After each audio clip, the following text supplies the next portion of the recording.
Friends Subhadra योजनार प्रथम किस्तर तृतीय फेज टंका केउं दिन मिलिबो एने फाइनाल डेट आसीगला। एथर केते लोकंकु टंका मिलिबो एवं केउं मानकु मिलिबो केउं मानकु मिलिबो नहीं एने गोटे आर्टिकल आसी आइछि संवाद न्यूज पेपर माध्यम आर्टिकल आसी आइछि आपण मानकु देखै दोछि। एठी आपण देखि पारुथिबे ए आर्टिकलटी संवाद न्यूज माध्यम आसीछि एवं 10 नवेम्बर 2024 रे आसीथिला। किंतु एठी आपण देखै तळे कोन रहिछि आर्टिकल रे देखंतु चलित मास 2024 तारिख रे मिलिबो प्रथम किस्तर तृतीय पेज रो सुभद्रा टंका। तृतीय पर्यायर 20 लाख रु अधिक हिताधिकारी खाता को टंका पठाजिबो।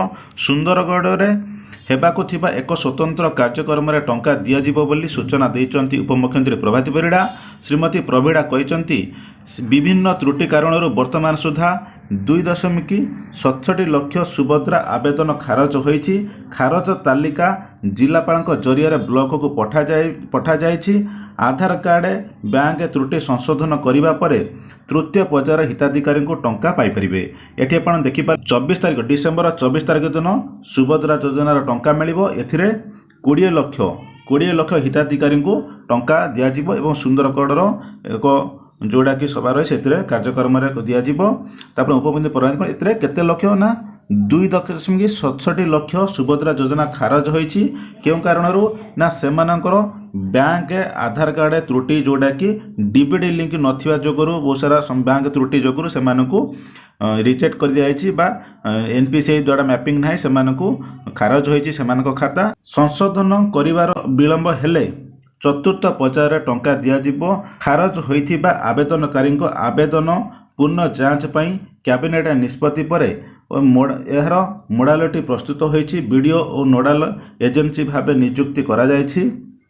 एहा सह जिला स्तर रे जिला मंगल अधिकारी को नहीं 3 जणिया कमिटी गठन करा जायछि। जणे भी योग्य हिताधिकारी जेपरी योजनार वंचित न हेबे नाही सेथिपाई उद्यम करा जाउथिबा से कहिचंती। उल्लेख जे सुभद्रा योजनार 2टी पर्यायर 60 लाख रु अधिक हिताधिकारी समस्त को टंका दिया सरीछि। डिसेम्बर चतुर्थ पर्यायर 1 कोटी रु अधिक महिला टंका देबे बोली राज्य सरकार लक्ष्य रखिचंती। एठी देखिले जोड़ा कि जो मानकर बैंक त्रुटि रही डीबीडी लिंक नाही एनपीसीआई द्वारा मैपिंग नाही से माने जदि तुरंत आपण माने करई दोचंती ताहले आपण मानकु एई डिसेंबर 24 तारिख मध्य आपण मानकु टंका मिलिबो। एवं जो माने एई भीतर करू नांती से मानकु पुणी नेक्स्ट फेज चतुर्थ पर्यायर जोड़ा कि डिसेंबर मासरे टंका दिया जिवो। से पर्यायर जांगी आपण मानकु टंका मिलिबो। जदि ता पूर्व करई दोचंती आपण मानकु एई जोड़ा कि नवेम्बर 24 रे टंका दिया जिवो आपण मानकु मिली पारे। तो तुरंत जदि आपण माने आपणको खाता सहित एनपीसीआई मैपिंग बा डीबीडी लिंक आधार संयोग करिना कि आपण मानकर बैंक कौन सी त्रुटि रही आपण माने बैंक को इक्वासी करिना बा बहुत दिन है बैंक आपण चालू करिना ताकू आपण मान तुरंत संशोधन करनियंतु ठीक करनियंतु। या पर ऑलरेडी मो वीडियो बनै देछि। एनपीसीआई मैपिंग द्वारा आपण मानकर लिस्ट मध्ये जारी कर दिया से लिस्ट आपण चेक करि परिबे आपण मानकर डीबीडी लिंक अछि कि नाही सेटु जांगी आपण माने देखि परिबे। दुईटांक वीडियो को मुझे लिंक दे देछि डिस्क्रिप्शन ले आपण मान चेक कर परिबे आपण मानकर डीबीडी लिंक अछि कि नाही एवं आपण मारो एनपीसीआई द्वारा मैपिंग अछि कि नाही जो रिजेक्ट लिस्ट ये कर दिया है आधार कार्ड डीबीडी लिंक से लिस्ट मध्य ए वीडियो रे दे देछि लिंक। दुईटांक वीडियो को केमिति आपण माने चेक करके जानि परिबे ता मध्य जानि परिबे। तो ये दुईटी आपण माने देखिकी तुरंत करिनंतु ताहले आपण माने सुभद्रा योजनार तृतीय फेज रो टंकाटी आपण मानकु नवेम्बर 24 तारिख दिन मिलिबो।